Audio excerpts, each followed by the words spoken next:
Hello, all you hardcore boxing fans out there. How are you doing? It's Russ here from Poker's Corner.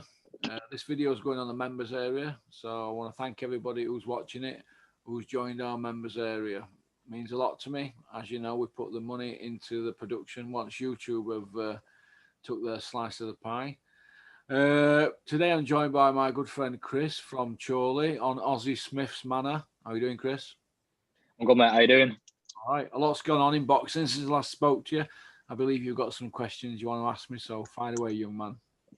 Let's start with the most recent one. I mean, obviously, last night we heard the news about Wilder and Fury 3. He's going to have to fight Wilder for the third time. Yeah. What's your opinion on it, and how do you think it goes? Well, first of all, I feel vindicated that I've been banging on about it for 15 months that there's a third fight. And we've been listening to Eddie Hearn talk himself to death for 15 months every single day and promise this and promise that. And we've seen Bob Arum do it as well. And we've seen Tyson do it as well. And let me tell you this, Tyson and Bob Arum, they knew what were ahead of them with this court case. And I don't think they've been as transparent with Eddie Hearn. So I'm not going to go in big on Eddie Hearn because I think they've been paying him lip service and letting him hang himself. And I think he's learned a harsh lesson that he got too big for his boots and they've chopped him down. Now, this has all been done, I believe, to put Joshua in a situation where he's thinking, do you know what? He can't get me a big fight because who's Joshua fought now since Klitschko? Nobody. Like you'd say, the biggest fight was the Ruiz rematch, but realistically, like Ruiz, his best win's Parker. Best win's Joshua. You know what I mean? Well, Joshua, but before Joshua, Parker. And Parker's the stinkinator. Stinky, rotten. So I think that in a way I feel vindicated, but I'm quite sad that the fight's not going on because I thought if the fight goes on, I'll be buzzing. If it doesn't, I'll feel vindicated. So I'll win a win-win. But I'm starting to wonder what's going to happen now. Is Tyson Fury going to go off at rails? Because I've heard he's not all that bothered about fighting Wilder, like he weren't bothered about fighting Vladimir in a rematch. So, do we really need to see a Wilder Fury 3? To be honest with you, I mean, the way I look at it, I don't know about how you feel about it, Russ, but I think like the whole AJ Fury thing, as good as a fight and appealing it sounds, I think it's got to the point now where I'm just bored of hearing about it. Like, I've got to the point where I just like, it's still interests me, and obviously if it happened, I'd be up for it, I'd be excited. But we've heard that much about it, and like Eddie spouting off, Tyson spouting off, like it just, I don't know, I just feels like it's fallen flat now. It's just gone flat, and like to me, I just feel like it's lost its like it's not special anymore because we've heard that much about it. Now I think Fury fighting Wilder again for a third time. I know a lot of people would say like who actually wants to see it because we've seen it twice already, but I think it's a good fight because you never know. It's like it's a 50-50, isn't it? Like it's either Tyson boxes him and does what he did last time, or Wilder chins him. And let's be honest, Tyson doesn't look in the best of shape, does he? No, but he never has looked in good shape. To be honest, he's got one of them bodies that no matter what they do with him, he's never going to get any shape to him. A bit like Bellew, do you know what I mean? Mm-hmm. Yeah, he's very soft, isn't he? Larry Holmes, Jerry Cooney type, yeah. Well, I don't know. I think he's the 15-month out of the ring. No warm-up fights. I think like you've seen all that back fat, and he's not exactly like living in the gym, is he? He's living it out in Miami and stuff, and he was out in Vegas before that. And then we saw him went down in Texas when Billy Joe fought Canelo, living it up. I just think, I don't know, mate. I don't know. I just think it's a 50-50 with Wilder. I just think Wilder, obviously, we know he hits hard. I think if he catches Tyson, put his lights out. Yeah, and Wilder will be up for a third one, and I think it's a dangerous fight, and he could spoil the party, couldn't he, Wilder? He could be a party pooper. Looks like to me, though, like Wilder's got the bit between his teeth. He's got a point proof. He's got to come back now. Because realistically, like, if you think about it, like, he got embarrassed like by Tyson. Tyson made him look amateur, and like he just didn't look himself in there. He just bullied him realistically. So I think like Wilder, he's probably training with the thing like in his back of his mind. He's got a point to prove, hasn't he? You know what I mean? So who knows? It's boxing though. It's that old cliche heavyweight boxing, one shot, and especially when you got somebody like Wilder who hits that hard and he puts people like out. Like, don't just knock him over. He puts them out with one shot. It's a 50-50, mate. Yeah, it is. Yeah. Dangerous. So we're now for Anthony Joshua then, do you think? Usyk. It's got to happen. It's got to happen. I don't care if he's got step aside. Either he fights Usyk or Usyk has to fight Joyce and get this sorted out. Because end of the day, we're going around in circles now. I think Eddie and I think AJ as well, they probably have a bit of squeaky bum now, thinking, well, we've got to fight Usyk. Because I think personally Usyk beats him. I think he does it easily. I think he's too precise. I think he's too quick. He's got the skills to pay the bills, and I think he plays with Joshua. It doesn't matter about size and this and that. At the end of the day, when you're that like skilled, you've got that good of footwork, and you're bouncing in and out of range against somebody like Joshua, who's like as stiff as a surfboard. He's got feet in different postcodes. I think he's there for the taking against somebody like Usyk. He's just such a well-rounded boxer. You just pick him off, mate. Well, Robert McCracken, the three fighters that he didn't want Anthony Joshua to fight over, last certain years in Eddie Hearn era, have been Usyk, Ortiz, and Wilder. You know why though, don't you? Because they all causing problems. Yeah, two are southpaws and they're very tricky and they can punch. And Wilder's not so much tricky, but he's awkward. But he's got freakish power, hasn't he? The thing with Wilder, like, and I've seen a few people say it on like across YouTube, is because he's not like very well like technically. He's quite awkward to fight against. But the thing is though, even though he doesn't look technically pleasing, like look good to watch, the thing is though, he'll just catch somebody. He just catch somebody with a clean right hand down the middle. And like you see what he did to Ortiz the second time round, it didn't even look like he loaded up on it. He just literally sprang his right hand out and just dropped him like it was nothing, sweat bouncing off his head. You know what I mean? Yeah. Scary, mate. He's a scary guy, Wilder. Where do you think this leaves Eddie now if he can't pull this fight off? Do you think people are going to think he's a con man? I think, to be honest with you, mate, I think the Eddie Hearn bubble's already burst, to be honest with you.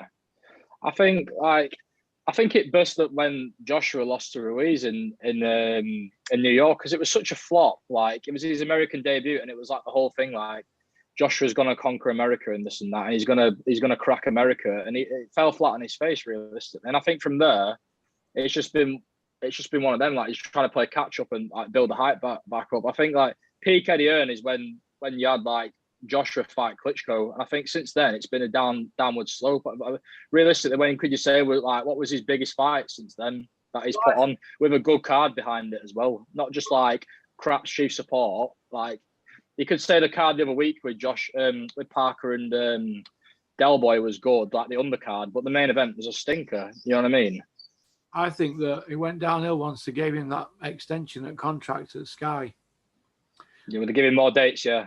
And he started getting his self out there and started this Matchroom Worldwide thing, and we're taking over, and people were buying into it from other countries, and he started to promote himself, and basically he did a John Gotti.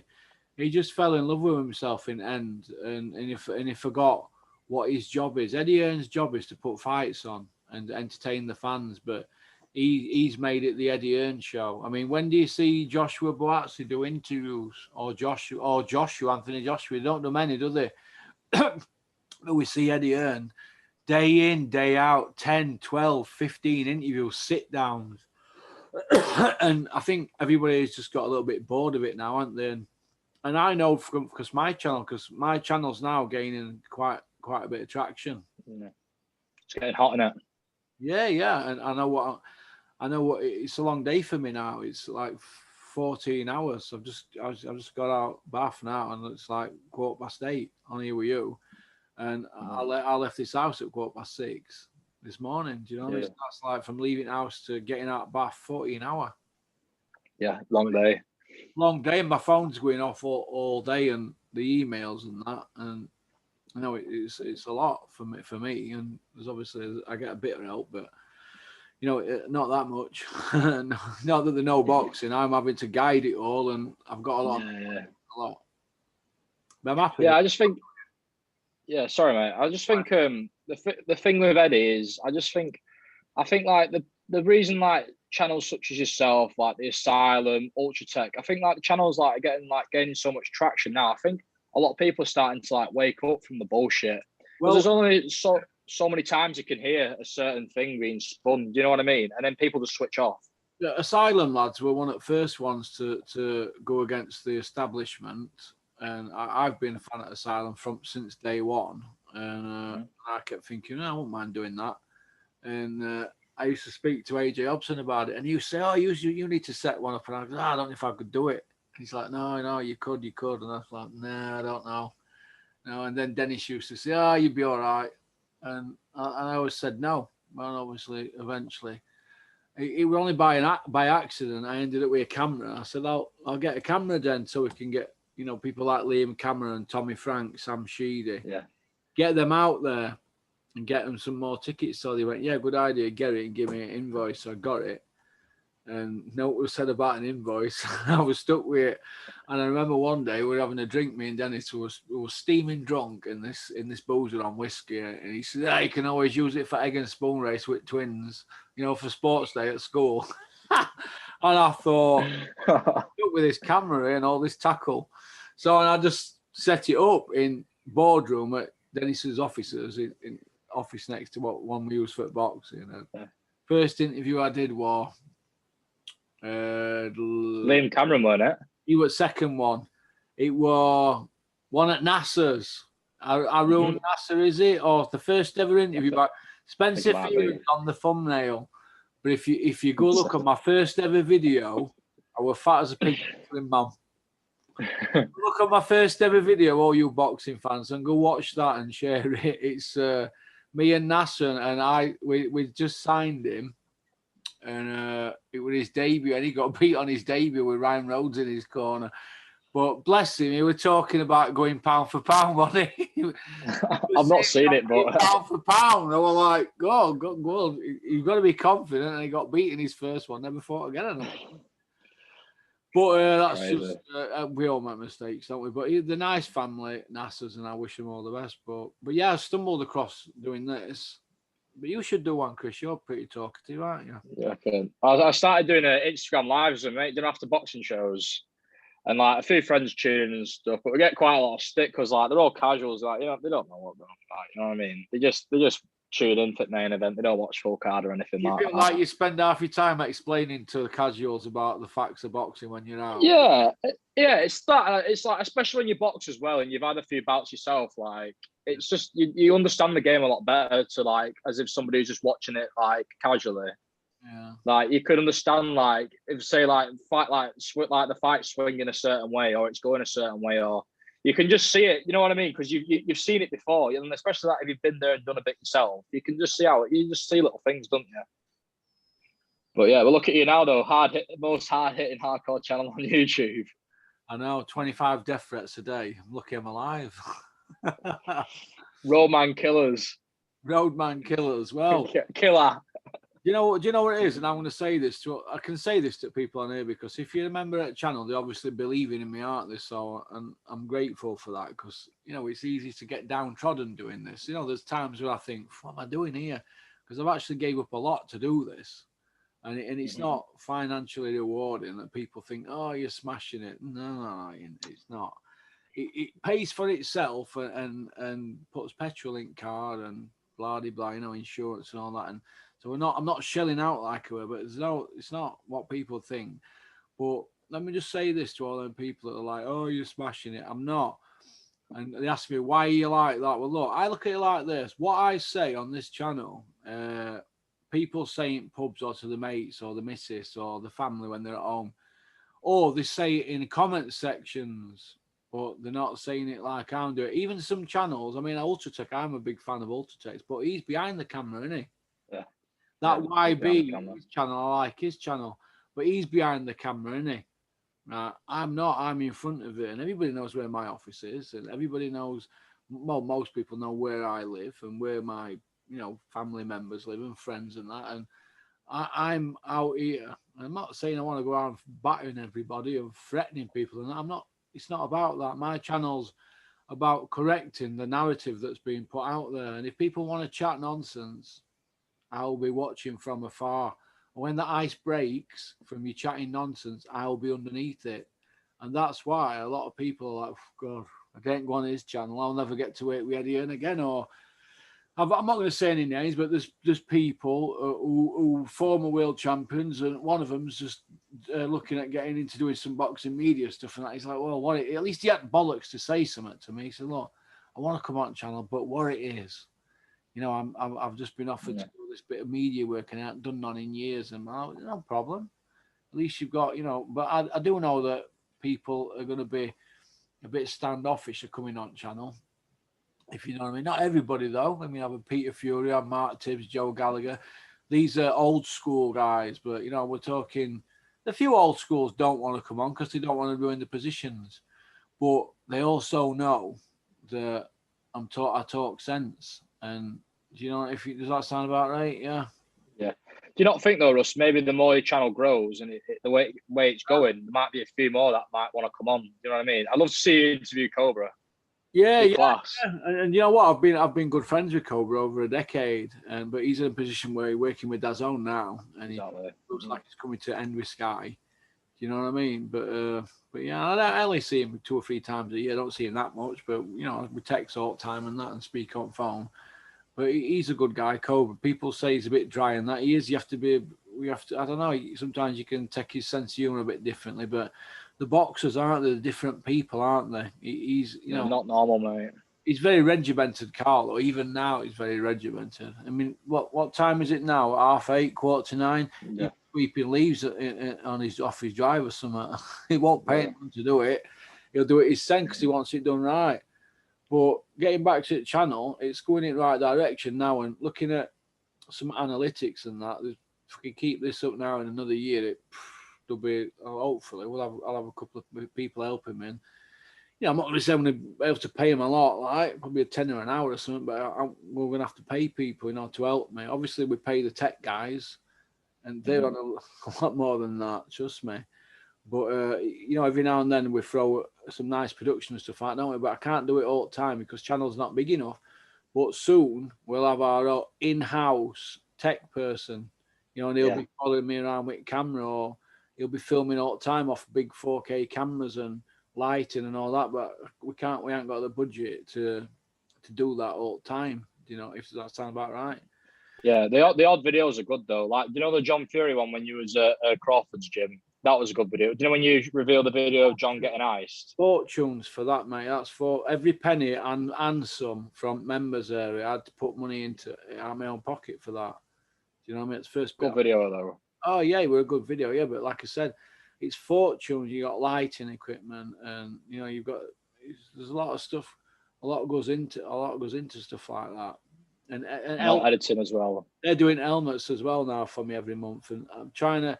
With members area, we're getting with the money from the $5.99 that people like you yourself buy, and all these people who are watching now.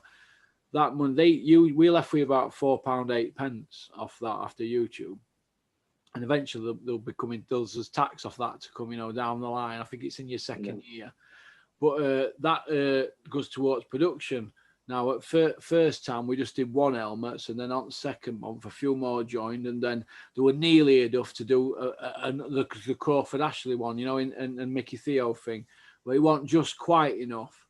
And so I had to put a bit of something to that. And then this month, I think there might just be enough to do helmets, and then another production one. But like I said, I could just say, I'll have that money. We'll have that. We'll channel it moving forward then, is it? Do you know what I mean? Because don't forget, I don't get access to it. They're all like, oh, God, look who it is. Nobody comes up and tries to throw a punch at me, Only 2 people have ever pulled me and said they weren't happy about stuff that I put out. Only 2 people. I'll tell you who they are. Robbie Barrett. He come up to me in Steffi Ball's gym and said, so you said that Ritson had knocked me out. And Dennis had just sent me over that day. He goes, go over to Steffi's, because I was working with Steffi putting a show on for Dennis. Because that's what Dennis wanted to happen. He wanted me to work with Steffi Bull and Steffi to show me, and I was willing to do that, even though I'm a few years older than Steffi, about 7 years older. He said, you work with Steffi and put these shows on, and I can just stay out at, because Dennis is out at country 10 months a year for tax reasons, and we always have to deal on phone or talk on phone and that. So I said, yeah, okay.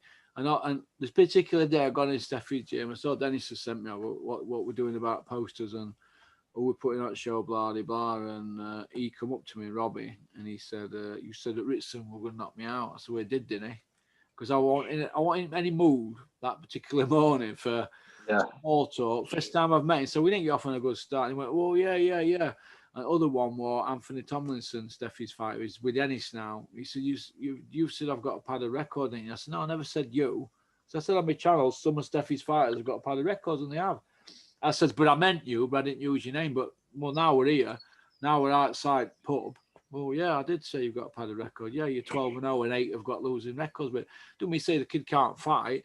But some boxers can be a little bit sensitive, and that I don't want to be around somebody kissing their ass, massaging their ego, saying, "Oh, you're 12-0 and you're doing great," and that blah blah. I just cut straight to the point. I can be a little bit blunt, a bit like Jeff Boycott, I suppose, but I'm not there to make mates with anybody. I've got enough mates in my life. I'm not one of them people that's going to wax lyrical about somebody. People say you do about Carl Froch, but it's Carl Froch, isn't it? Do you know what I mean? Look at his CV. Whose CV can touch him in this country? Lennox Lewis's, Carl Zaghi. Who else gets near him? Nobody else gets near him, do they? In this One of the best pound for pound English fighters ever. Yeah, Nazim Hamid, yeah. Ricky Hatton, no. He don't get near him. Naz, maybe. But didn't have as many wins over world champions, Naz. No. But Carl Froch, yeah, I can wax lyrical about him, but I don't do it in front of him. I don't, tickle his whatever feet. Hula hooper. Yeah, I don't hula hoop him. He won't like that anyway, Carl. Do you know what I mean? But yeah, he's not like that, is he? No, he can be pretty blunt. You know what I mean? But he's not as hot-headed as me because I can flip my lid. I've flipped my lid loads of times in Dennis's office, at Dennis as well, over boxing stuff. This is why I don't want to work with Dennis again with boxing. We don't mean to say I don't love the man or I don't respect him. Do you know what I mean? He'll always have a place in my heart. There's pictures all over my house and my office of me and Dennis, and I've been all over with him and that. And he brought me into the fold, didn't he? But I don't want to do boxing with him. So there's no wrong with that, is there? I don't want to do boxing with Steffi Bull. And to be honest with you, I quite respected Steffi. And he did a bad trick to me. And I thought, God, I was like, I'm really gutted. And I couldn't forgive that. And he couldn't get out of it because he knew what he did. And I heard every word of it. But, you move on, don't you? And he didn't want to work with me, putting shows on with Dennis. But he was telling me he did, but he said he didn't. He didn't know I heard it. And I thought, I were a bit gutted about that. But, you move on, don't you? We're all grown men. But, we can all get upset or feel offended about things. But it's boxing, isn't it? And just like I'm normal, just like everybody else. I have my insecurities, but boxers have their insecurities, don't they? And they want their ego. A lot of them want their egos tickling and telling they're good and all this and blah blah blah. They're great and that. But when people start going on about the records and that, and I have to say, whoa, hang on a minute. I can't help myself, but I just don't like bullshit. I like honesty, and that's why I'll do this channel, because it's based on that. And when you're putting yourself out there like I am, it's like some texts we get and some threats. It's that vile. People, I can explain it. They'll get in touch with sponsors and stuff and say things that are not true about me. And I'm like, well, why would you think that? Why would I be doing this if I'm supposed to have done this in my past? Yeah, I've been involved in drugs. And we're not just talking like teams and ounces. We're talking a little bit different. It's not to brag about. I got my fingers burnt because I ended up a drug addict. You know what I mean? Mainly because I couldn't. I didn't want to stash it anyway because I lost some one day, and I had to sleep with it. And you get curious, don't you? I suppose. I got my fingers. Yeah, but that's one of them. It's not like you hide it, is it? You put yourself out there and you just say it how it is, mate. You got to respect it. I had a massive drug habit, grand a week for years, spent over $500,000 on it. Best times of my life, but also worst times. But I paid for it with my health. Do you know what I mean? It took me 10 years to get off it, and I put loads of weight on in that 10 years, and I had to take that off, and it's a vicious circle, and it breaks families up and all sorts. And I've moved on from that now, and I pity people that do that now. I've just seen somebody, and I'm not going to say who it is, but he pulled up, he'd met this somebody where, and I thought, they're still doing the same thing. It's at my age as well as what I was doing years ago, and they're not moved on. you know, that kind of thing. I thought, she, and then now I see his son doing it, and I'm thinking, well, he's got a lot. He's got plenty jail ahead of him, and his son's like 18. I'm like, well, what's wrong with these people? They can't see it. But what shook me out of it? Well, Peter Fury. Peter Fury shook me out of it. He had me upstairs in gym, and he said, "Can I ask you something?" I went, "Yeah." He looked me straight in the eye. So he wanted to give me an honest answer. I went, "Yeah." He said, "Do you take cocaine?" This is in front of my pal Bunny, who I brought in to do strength and conditioning. I think Robin Reed might have been there. Huey were there. Huey, you know, his son. And I went, yeah, I take cocaine because I thought, I'm not like to Peter. And he went, "What are you doing?" And all this. And, you know, I felt when I went to Crown driving home, it would end at week because Bunny used to come home at end at week. He'd be there Monday to Friday. And he was like, "You all right?" And I'm like, I feel ashamed. He shamed me, but with words. You see where I'm coming from? Just hit you, mate. Yeah, I know what you Yeah, mean. it takes somebody like that to shake you out of it. And luckily, I've been all right since then. But anyway, you don't take out, do you? No, I've never, honestly, mate, I've never even dragged a spliff. I've never done anything in my life. Yeah, well, don't, because you know it's not to brag about. You have a pint though, don't you? Yeah, I like a beer. Yeah, I have a good. The thing is, I have a good enough time to go out with mates, just drink a few pints, and that's me. Yeah. Well, there's not wrong with that. There's not wrong with that, mate. Not at all, mate. No. You've got to be mature about it and try and drink in moderation, I suppose. Yeah, don't blow it out too much. Yeah, I agree. But anyway, back to boxing. I'll give the members area a little bit about this. And I don't like talking about this. I think it's fucking cringe. It's good. It's good though, because I think like when you like you speak about yourself, I think you like viewers build up a bit more connection. You know what I mean? Like No, you respect you. Like personally, I respect it. Nah, it's not. I think It's not. Well, I don't know. I mean, if you want to talk about drugs, you're going to talk about prison, aren't you? I mean, look at what jail I did over 10 years, over a 12.5 year period. I just couldn't seem to get out and stay out, you know, with all them licenses and restrictions. And it has a knock-on effect, because as soon as you get out, you think, "Oh, I want drugs. Because drugs for many years were my best mates. I didn't think no, we're just going to an hotel when I was a drug addict with bags of drugs, checking into an hotel for 3 days, door shut, beers in fridge, telly on, and no friends, phone off. And I'd just sit there and be in my own world, and I used to enjoy that. But obviously now I look back and I think, oh. Do you know what I mean? It's a bit cringe, and I don't know, but I hope people aren't laughing at me saying that. You know what I mean? Because it were wrong to do it, but I have to do everything to access, I suppose, what I do. It's like with this channel, I've took it to, it's about on edge now, as far as I'm going to get. Not so much insulting people, but just calling it out what it is, innit? I can't go any further without getting kicked off YouTube. You know what I mean? Yeah, I know what you mean. Yeah. And there's nobody doing what I'm doing. I know for a fact, right? Yeah, Ultratech and that YB and Asylum, but they're all not in front of a camera like me, are they? They're all good lads. Yeah. I think with them other ones, they don't like you go for kill. I think the other ones, I just think they say it how it is, but like I think there's a difference. Like yours is more like cutting edge, if you know what I mean. Yeah, and a lot of them are better than me at boxing. A lot more like Andy Patterson's fantastic. Andy Patterson, I really admire him. But when he was talking the other night, he wasn't naming names. Where he was like, well, you know, there's this, and I'm not going to say without saying their names. Well, I'll say names. But there's people in boxing who are slick MTK, but everybody's all frightened to death to say it. Well, why? Well, we're supposed to be frightened of these people. Do you know what I mean? Because this is how I look at it. There's a lot of rumours going around boxing that are not true, and people have got reputations that they shouldn't have. You know what I mean? But I look at it like this: let's all be transparent about what's going on, and let's see if we can move boxing forward. And it's only fans that can change it. Now, if I can get 10 casuals following my channel a week, they're going to tell other people, aren't they? And my channel's growing all the time.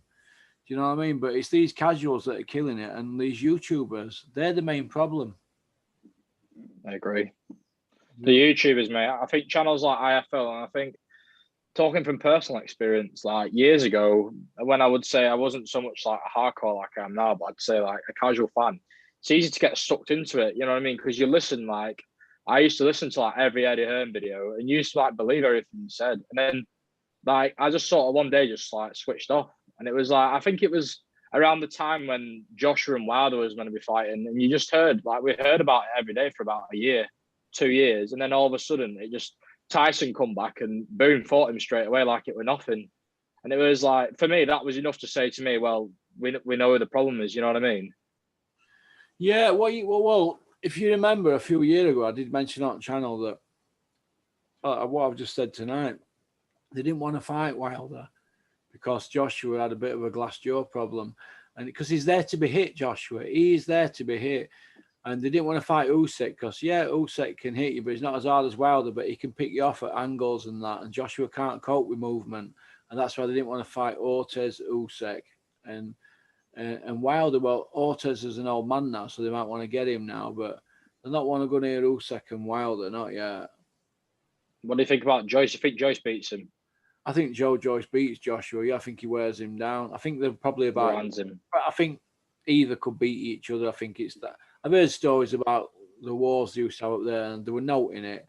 One day, one would get better, the other day, or it were round for round. So I think they just knock lumps out of each other. But I think Joyce had got a better tank. I think that'd see him through on night. I think he'd be a good bet to not so much stop him, but then again, he's probably not going to get nod against him on judges' carcass. But I think Joyce does him over 12 rounds on points. But Outworks him. Maybe he might not get a decision, Chris. Outworks him. I think I was so surprised. I knew he was a good Joyce, but when he fought Dubois, I was so surprised at just how. I mean, he's not another one. He's not very appealing to watch, but that jab just pumping that jab out like a piston, and it just grinded Dubois down. It just, for a guy his size as well, for him to go like that at that pace as well, consistently round like each round. Yeah, I think he just a specimen, isn't he? Just a beast. Yeah, he is. Yeah, he is. Yeah. So, what else did you want to talk about? You've got a bit. I've got a few things jotted down here, Russ. So, obviously, the card at the weekend. We'll just skip to the main one, Buatsi. Do you think it's time for him to step up now? And if he does step up, what's next for him? He's got to fight Callum Johnson, hasn't he? Or Yard or Arthur. They've got to get them all. He's got to get Callum Johnson. They've already offered him it twice. Callum Johnson, he said, yeah, both times. No, he said, yeah, first time. Then they halved his purse. But they didn't half Buatsi's purse. So Joe Gallagher said no.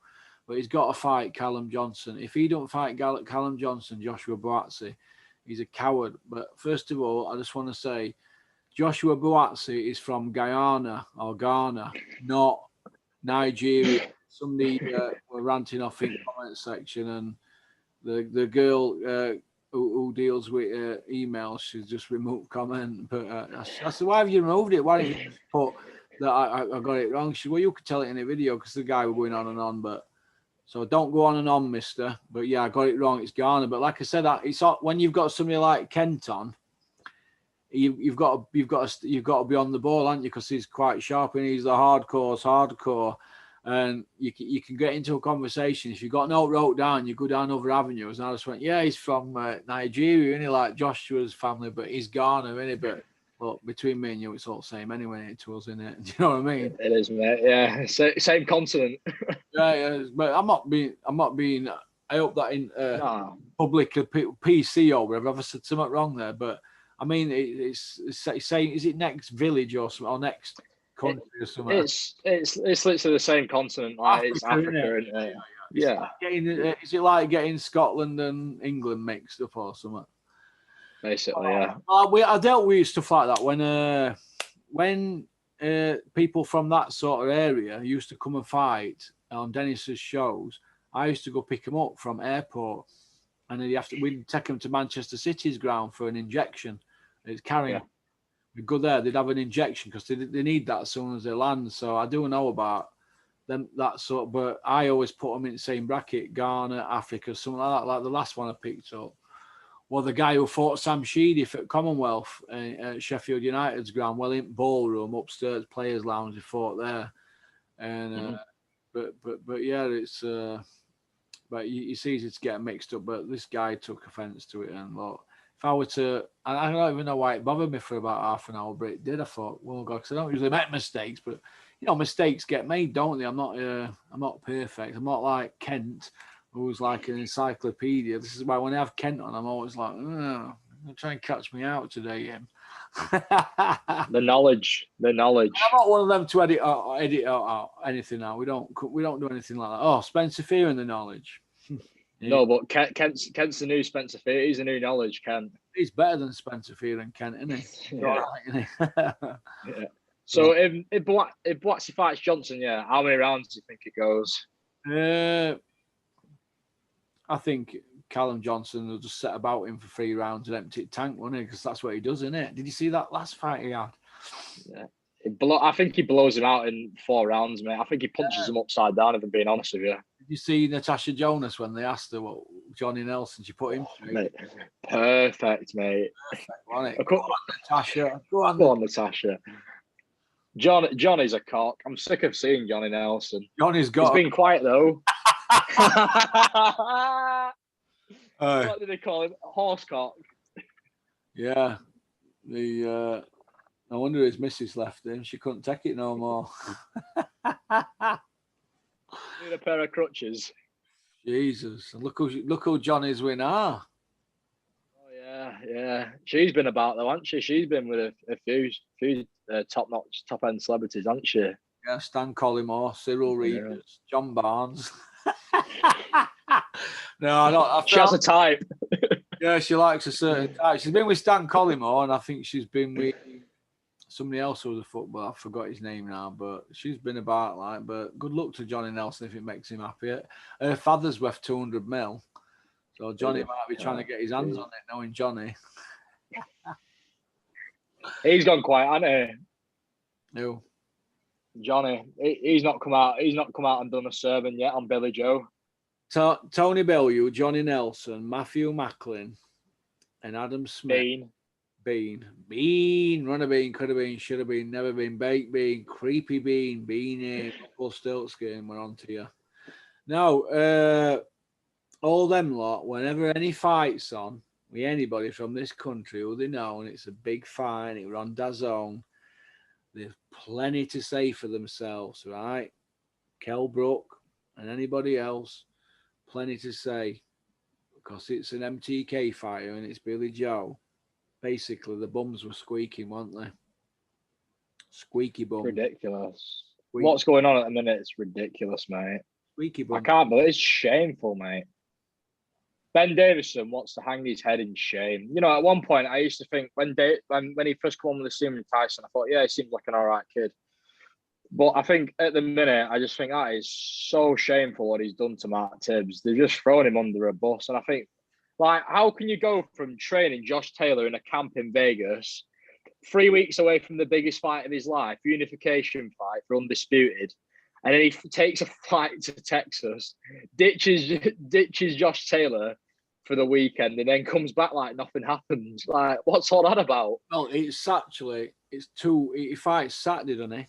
Yeah, he fights this. I was going to ask you about it. Yeah, 2 it was last week. Yeah, 2 weeks, sorry. Well, what's all that about? Well, he wants to exert himself into every storyline that, like Tyson Fury. Why were he there? Why are you flying across world middle of a pandemic when you can watch it on TV? Because they want to put themselves about as having that bit of fame. They need the fame fix. And Ben Davison's got carried away with himself. If he were a bar of chocolate, he'd eat himself. But if you remember when he first come on the scene, it was just somebody in the background that who's that with Tyson Fury carrying his bags? Oh, it's Ben Davison. That was basically what was going on. I know because people have told me. And he were humble and blah, blah, blah. And he would butter everybody's jokes. And now look at him. He's trying to dictate, isn't he? Yeah, crazy. I mean, it was embarrassing from Tyson that on the night, lapping it up in the crowd. Why would you do that? If he's meant to be your best mate, surely you just like come in quietly, not make it about yourself, take your seat and just sit there. Yeah, that's what you do. But now he made it about himself, didn't he? Because he can't help himself. Lapping it up with all fans, mate. Embarrassing. Yeah, that's all it is. He looks at it like he's promoting himself, so when he fights, they all buy pay-per-views. That's it, basically, in a nutshell. All the Mexican fans. Yeah, that's what it is. So obviously we just touched on Taylor. Obviously he's fighting Ramirez this weekend. Who do you think wins it, mate? It's a close fight, you know that. 50-50.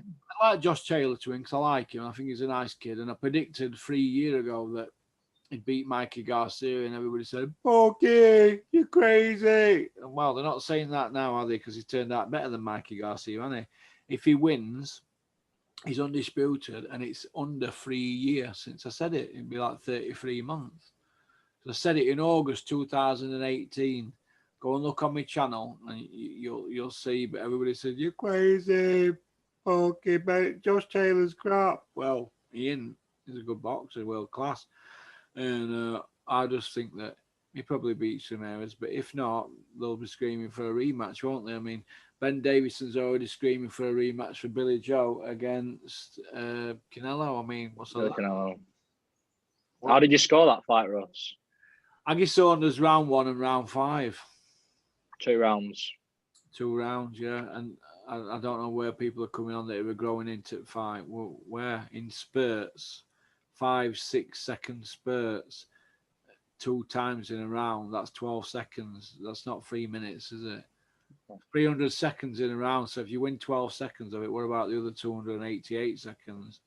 That ain't growing into it, in my opinion. So I disagree with what people were saying.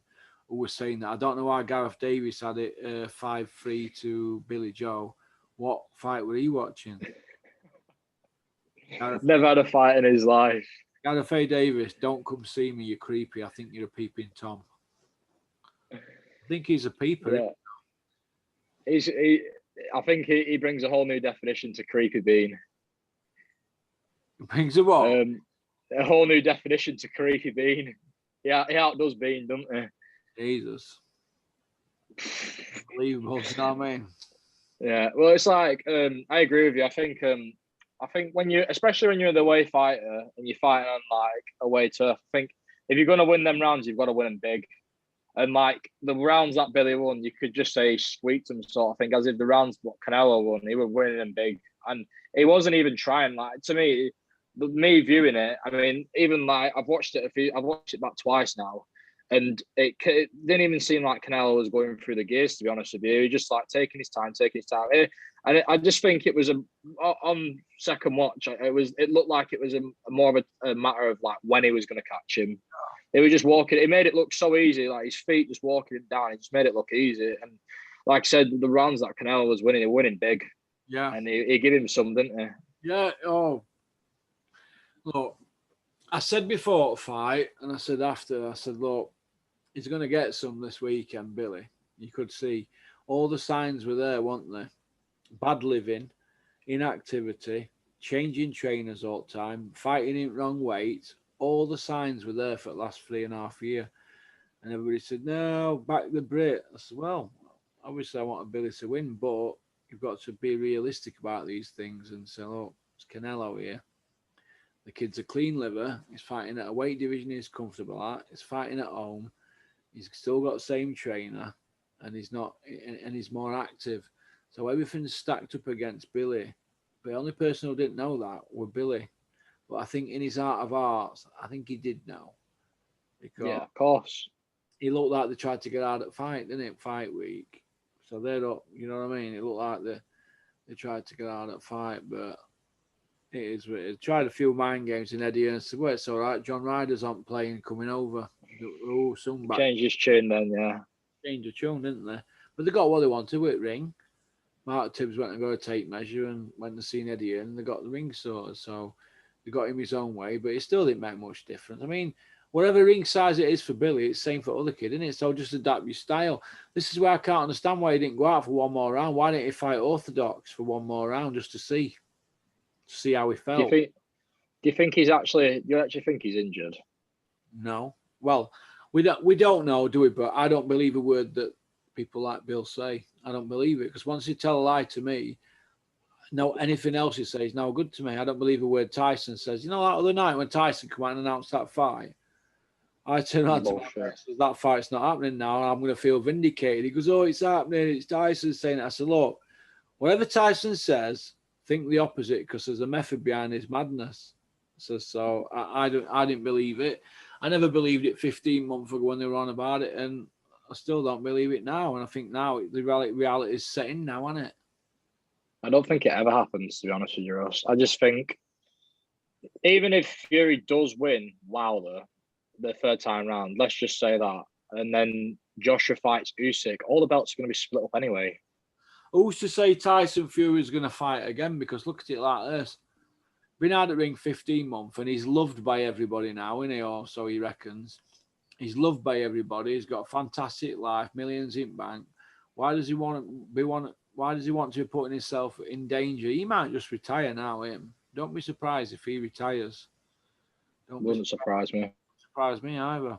If he comes out with that, but if he come out and said he's retired tomorrow, nobody believe him anyway, because nobody takes him serious what he says now. He can fight, but nobody takes him serious about what he says because they're playing that media game, aren't they? It's like all this about she's took a ring off his missus and all that, and he's chatting birds up next to it. Put one picture of him stood near some women. That were it.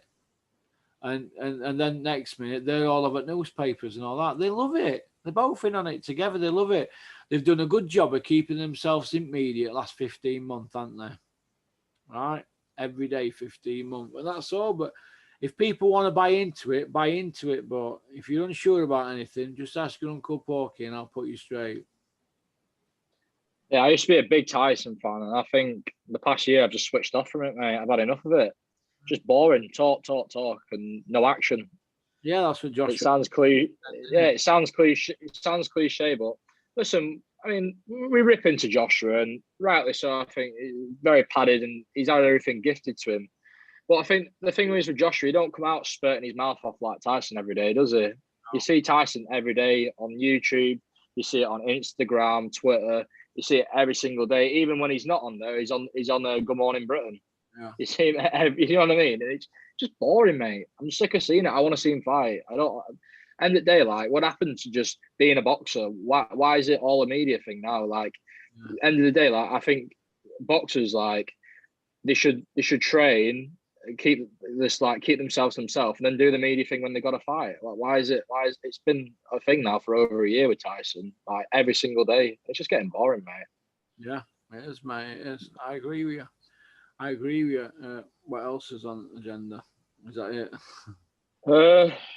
I was just going to go into the Billy Joe fight, but obviously we just touched on it. I was just going to say, who do you think's to blame for him to getting smashed up like that? Because obviously, personally, I believe he's not a 168, he's a 160. Yeah. And I think just living bad outside the ring and ballooning up between fights, and you could say realistically he's never been tested. Like, you touched on it on a video last week when it was hot. I think Terry said it on the podcast. You know, he sort of like he got to the promised land and he didn't have the tools, did he? His tools weren't sharp or as sharp as he could have made them, and wrong decisions around that. And I think his management have to take a look at themselves as well.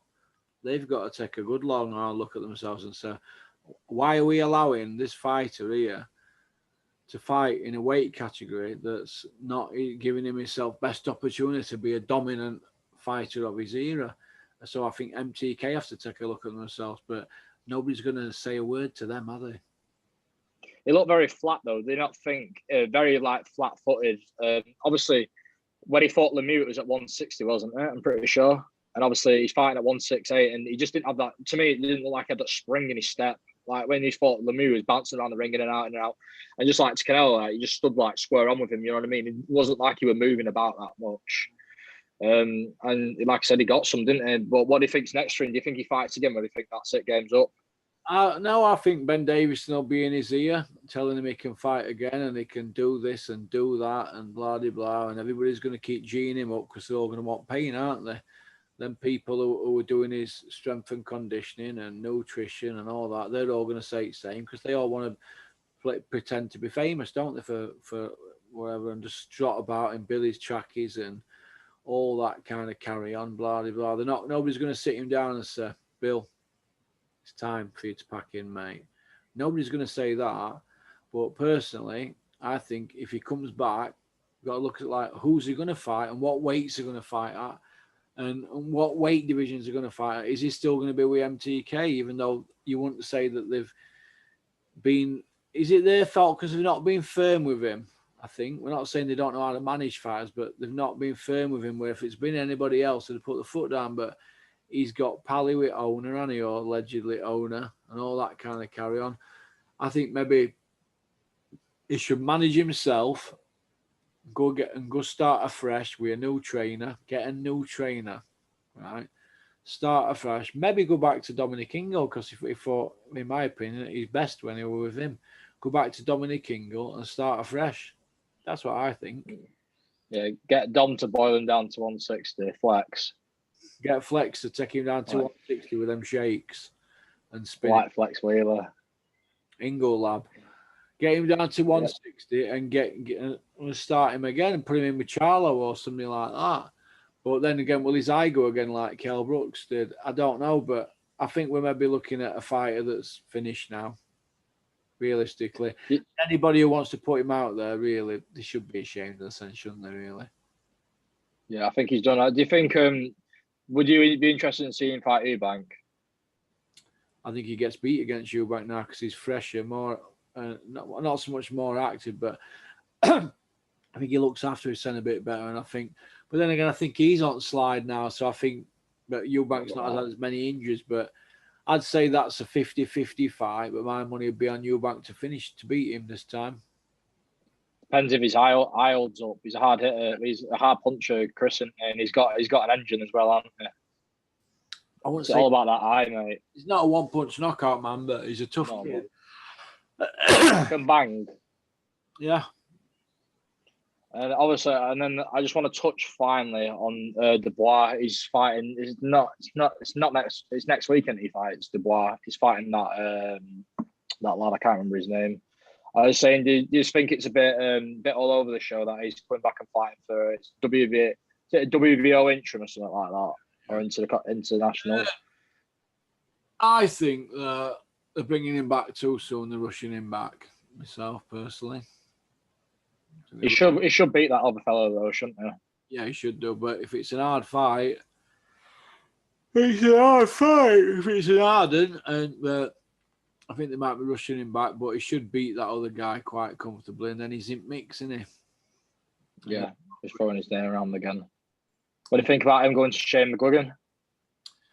I don't know, really. I mean, if he's not going to have Mark Tibbs, he might as well have Shane McGuigan because they're trainers down there, aren't they? Obviously, Mark Tibbs didn't want to train him for whatever reasons. I think it was mainly because the dad would have been at every training session and wanting more of a hands-on approach. And look, you've got to look at it like this, right? When parents drop the kids off at Mick Wales gym, they're not allowed in gym. Same at Ingle gym. They don't have parents in gym. So why should Mark Tibbs put up with it? Correct. With parents going around saying, do this, do that, blah, blah, blah. They don't work like that. So Mark's had that problem before it passed. So he passed up on the opportunity. But, so... Yeah, parents involved with kids who are fighting doesn't mix well. Like, I don't... Whenever I have a bout, I don't let my mum and dad come watch or anybody just because it's just one of them and they don't understand it properly. You know what I mean? And who are they to give advice to trainers who have been doing it all their life? You know what I mean? Yeah. But he apparently he seems a nice kid, Daniel Dubois, so I wish him well. I thought he got hung out to dry by IFL TV when he had his disgrace. And this time, nobody's said anything, have they? Nobody's done anything, have they? Nobody's said anything about Billy, but look what they did to Daniel Dubois. Classy what he said to Billy, that tweet where he said, yeah, very classy kid, and he's obviously been fetched up correctly by his parents, so but very classy, yeah. Yeah, it's a shame what they did to him, but obviously they've shown the true colours because they ain't come out and ripped Billy because Billy done exactly the same thing. Yeah. I mean, yeah. So yeah, I mean that's everything I've got jotted down. Russ, if there's anything else you want to add? No, I want to thank you for coming on. I want to thank you for backing the channel and following me and that and believing in me. It means a lot to me and all them other people who've paid the $5.99 a month. Thank you very much. If it's too much or for you or you don't want to do it, I'm not asking. You don't have to do it. You know what I mean? People, because money's tight in this day and age. But I hope that you're all enjoying the channel. And like I said, there's a lot of effort goes in, and it's quite tiring at times. You know, getting all these videos. I have to get 30 out every month, 20 on YouTube, 10 on members, and it's a lot. Like, And obviously you can't just throw them out. There has to be a bit of thought going into them and stuff like that. But so I want to thank everybody. That's about it, really. Yeah, Russ, do you think you're going to do one of these group Zooms soon? Yeah, like, do you know what a group is? I'm looking at doing them when I come back from Turkey when I've had my teeth done. Yeah, I think of it. I can't wait to see what they look like, Russ. Like my mate said, I'm done. Looks like a crocodile. What is it, Donny Osmond? Yeah, I'm going to a place called Cosmetic Beach. It's owned by a lady from Dinnington. So she's had hers done amongst other things, and she looks a picture of Elf for 54. Looks about 34. So yeah, I'm going to Cosmetic Beach in August to get them done. Is that Turkey? That yeah. It's Anatolia, is it? Something. It was Bulgaria, but I couldn't get flights, and then it was Turkey twice. I think it's third time or fourth time. Lucky now for me. They put flights back, but the good thing about it is they put my flight back to end of August, beginning of September, and it should be 400 quid more, but £404 more because it's August, but they're doing it at the same price. So because it's the more the flights get put back, the dearer they are because you're coming into the summer season, aren't you? So I've had a touch, really. So, but like I said, I'll be going out there and getting them sorted once and for all. But like I said, it's just getting out there, isn't it? Yeah, I mean, it's crazy at the minute, isn't it? But that's when we're looking at doing a group stuff, yeah. So yeah, it should be good. I'll be up for that, definitely. Good man. Yeah, I think it's 4 you can have at once, isn't it? I don't know. I don't even use Zoom for work or anything. I only use it for like just coming on here and talking with you. But I'd imagine so. Yeah, but I hope there's going to be no arguing about all the other three that I have on because people might think that they're not as good as one person or other. So we'd have to do just rotate it round robin. Yeah, I'm not just going to say. I mean, I could quite easily say, "Oh, Rico," because Rico started channel with me. He was the one who started it all off with me. I could say Rico because, but then if I don't say Rico, he might feel offended. So I'd just like to share it and probably do a couple of week or 2 or 3, and then everybody gets a chance to come on. But the people that do come on here, obviously Mickey Fio's not like as hardcore as everybody else, but he comes on because he's become a friend and he loves his boxing, and everybody's welcome. There's some people that come on here that are not going to be as educated as people like Terry or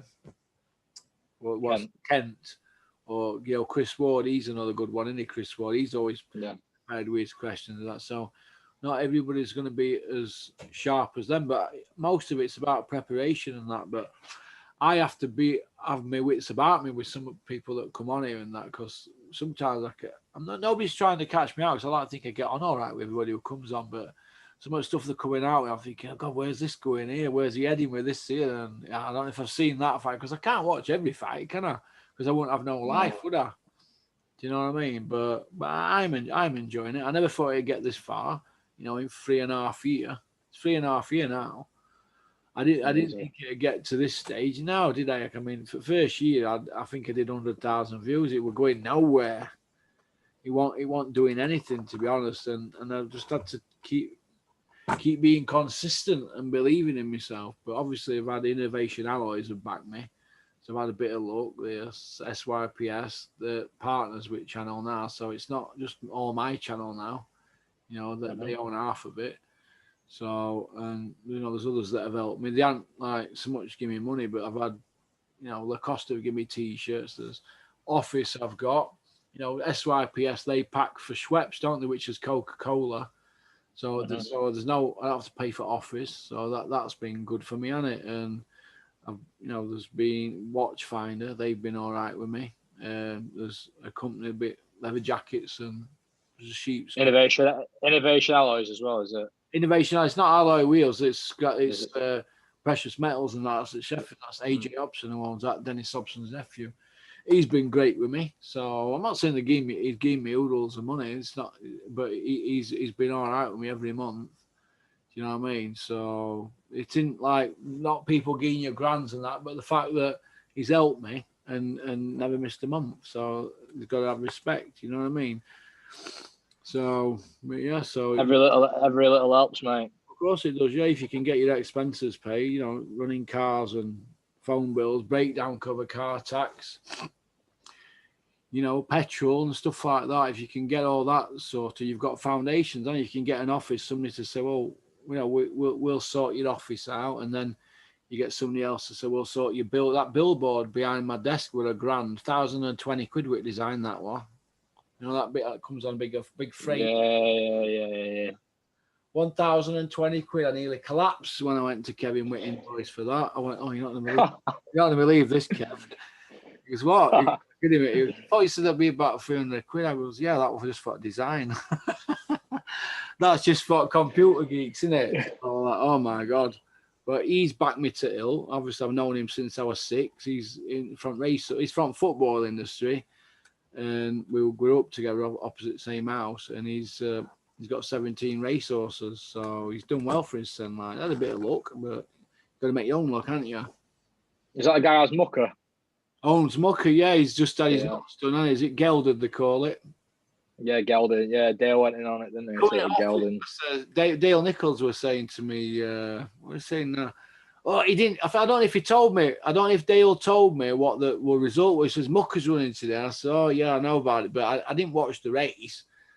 And then I never spoke about it again. He never texted me for the rest of the day, or he never mentioned it, Dale, because he texts me a lot. And Kevin walked in, I think it was dinner time, day after, and I went, oh, how did Mucker do? And he went, oh, I think it was 748. I says, what's happening? He goes, oh, he's immature. He said, I've had his nuts done. I said, how much? He goes, 250 this morning.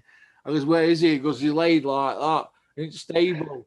Because he's quite immature because he's a baby, isn't he? But I don't know about horse racing. Otherwise, I could probably go do what I'm doing now in horse racing industry. But I don't know not about it, and I wouldn't want to tackle it anyway, horse racing. But he's like I said, he's got 16 other horses to play with, so I'm sure he'll get some luck that way. But do you know where the money is in racing? It's when they get them shagging other horses, isn't it? Yeah, breeding. Yeah, that's where it's same with it's like dogs as well. That's where the money is, breeding, isn't it? Yeah. So when he goes up to crazy. First, he goes up there. He comes back. He's full of his son, but that's his passion, isn't it? Mine's boxing. Obviously, he likes boxing as well and football, but mine's like a bit of football, Liverpool, and boxing is as Leeds United, boxing and horse racing. But I'm not a fan of horse racing. It's not my cup of tea. But I ain't got no against anybody else who watch it. It's Sport of Kings, isn't it? But I just think that all these people who've got racehorses, I just think they're all going to lose their money. Yeah, it's one of them. I only watch it for big ones, like Cheltenham and stuff, and Aintree. You got to look at it like this way: if you've got an horse to keep it and train it, it's £1,000 a month. So you've got 17. That's 17 grand, isn't it? 17 grand. Mate. So it's expensive. Guilty about sticking up, odd couple of grand receipts in every month for invoices and stuff. 17 horses, but now listen, channel will do all right in next 18 months. He'll probably start paying a wage or something. If not, I'm not really bothered. I'm not at poorhouse, but I would like it to pay a wage at some stage because it's pretty full on, like 14 hours a day, 15 hours, after today. My 60, I'll get this out tonight on members, yeah. So it's a long day for me, innit? But I'll have an easy one tomorrow. So yeah, it's getting traction, isn't it? I think. Yeah, that John Fury video of John getting iced, it's like 70k views now, isn't it? 76. 76, yeah, exactly. And I've seen it mentioned about. I've seen it on Instagram, and it got brought up. And Time Booth. Yeah, I know. Got brought up on his. He was live streaming the other night, and it got brought up on his live stream about the video getting ice and stuff. So it's definitely doing the rounds. So yeah. What did Time Booth say? He just said well, you know what Tyron's like. He's just comedy, isn't it? But he sort of says it like he just says it's like all bullshit and stuff, and he's more just like killer. He just said, yeah, it was like John Fury was just like that gypsy magic, yeah. It was like that bare knuckle fighting and this and that. It's just funny. It's a myth, John. £1,000 bare knuckle fight that John had. Has nobody claimed that reward yet? Do you know what? Up until the other day, I'd forgot all about that because I thought I'm sure I had more money than this. It was like in a shoebox. and I got that money in that drawer at work. Yeah, but no, nobody's claimed it. So, John, if you can get your mates to come and show me footage, you're fighting this 1992 bare knuckle champion. That money's still there for reward if you can give me a footage or name it, guy. Just give me a name, a wit word, John. But John said to his son, didn't he? Oh, do you know, for the life of me, I can't think of his name. What, 100 grand fight? Do me a favour. But you don't think like that? I just had me, because I know people in Manchester, and I'm not going to say who, but I know people who know John very well, and they were like, they'd never heard of it either. You know what I mean? I think he got a bit carried away with himself, and afterwards he probably thought, "Oh God," a bit like Tyson. Tyson gained 7 mil to charity. I bet after he thought, "Oh God, that's going to go viral that now." Who do you think chats more rubbish, John or Tyson? Ahead of them, aren't they? Because like father, like son. Well, the geniuses, aren't they? Well, Tyson hasn't fought for 15 months, and he's had all sorts of endorsements in the last 15 months.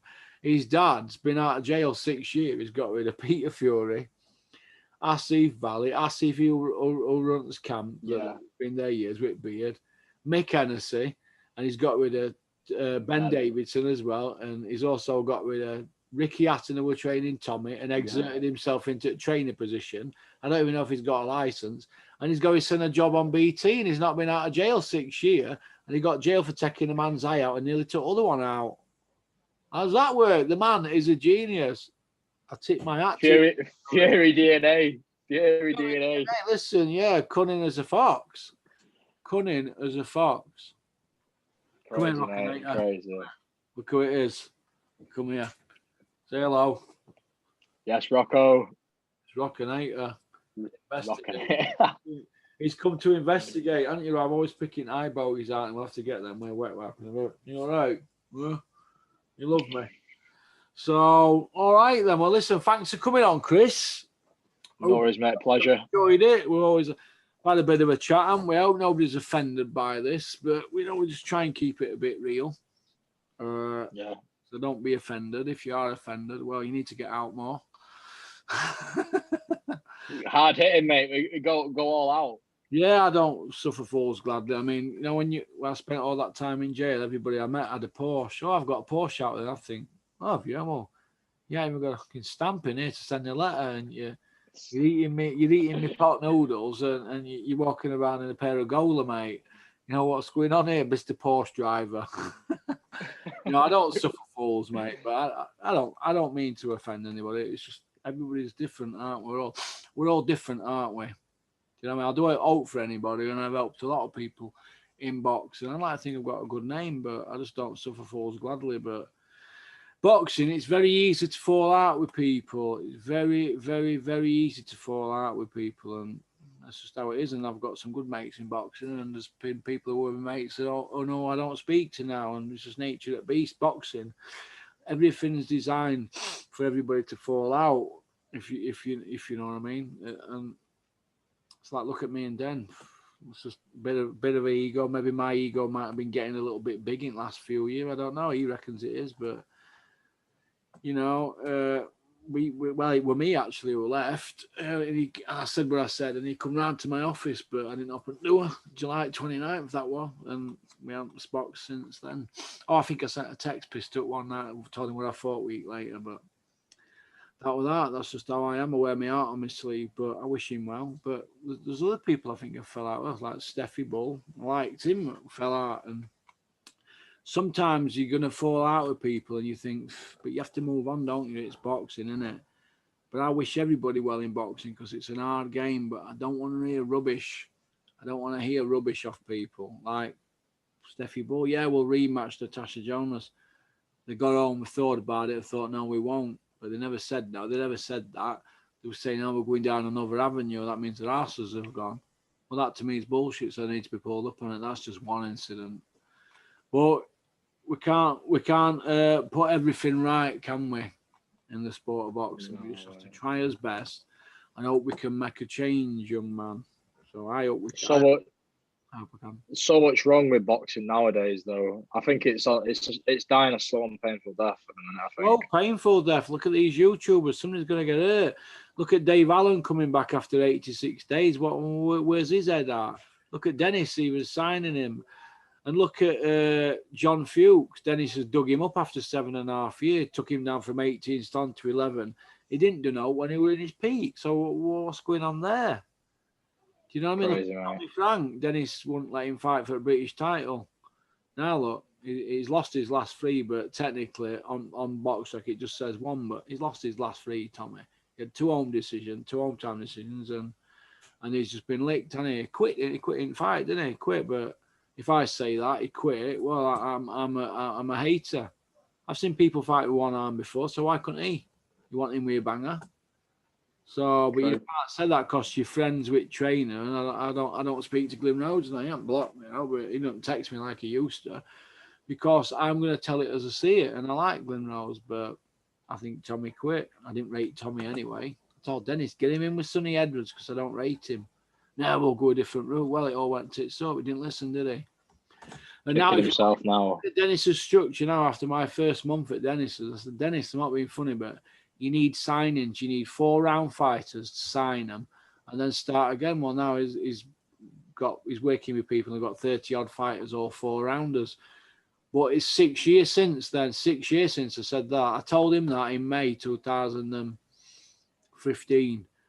Well, he started to listen, hasn't he? But he'd have been plucking them kids now, wouldn't he? From if he'd have signed people then, wouldn't he? Instead of papering over at cracks, strip it down, rip it up, and start again. So I feel vindicated. Yeah. But it is what it is. Me and Terry used to give him lists all the time who to sign. Chris Conger. Dennis had first offers on Chris Conger and Daniel Dubois. He had actually. Chris Conger. The other fellow. Daniel, not what's he called? David Adelaide. David Adelaide in Bulgaria, and he couldn't get it over the line. Oh, he's from London and all that. Does it matter? An heavyweight kid, he can crack. I've seen him spar Huey. So it wasn't like the effort weren't put in, but if people are not going to listen, or they're stuck in the ways, or the dinosaurs, or they're not moving with times, whatever. But now he's probably had a look at his son and thinking, yeah, I need to freshen it up a bit. People can say, oh, you want to freshen it up because Russell's gone. No, he probably listened to what I said because there was screaming matches with him. And hopefully he has listened, and hopefully Fight Zone does all right, but I don't think it will. I think people want to watch boxing when they sit home at night, want to watch it on the telly on the wall. They don't want to watch it on a phone. I agree. It's a bit shaky, all this app stuff, isn't it? Yeah. And I don't think you can pay £5-6 a month to watch 4-round men when you can pay £2 for DAZN. How's he going to compete? I agree. But he obviously can't afford about it, but good luck to him. So, all right, Chris. Top man, Ross, thanks very much for letting me come on, mate. No problem, mate. We'll get you on again. We'll have to stick this on members because I haven't stuck one on this week so far.